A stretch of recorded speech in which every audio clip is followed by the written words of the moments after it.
Hello everyone, welcome back to the channel. In this video I'm going to be walking you through an easy step-by-step guide on how to send Bitcoin from Changelly to another wallet. So for you to be able to send Bitcoin from Changelly, here's a simple process. So the first thing you have to do is to open the Changelly app or go to the Changelly website, which is changelly.com, and log in to your account. So on the dashboard, select the send or the exchange button, then choose the Bitcoin, which is the BTC, as the cryptocurrency you want to send.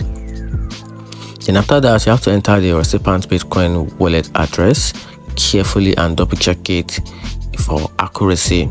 Then after that, you have to type in the amount of BTC you want to send, review the transaction details including the network fee and the destination address.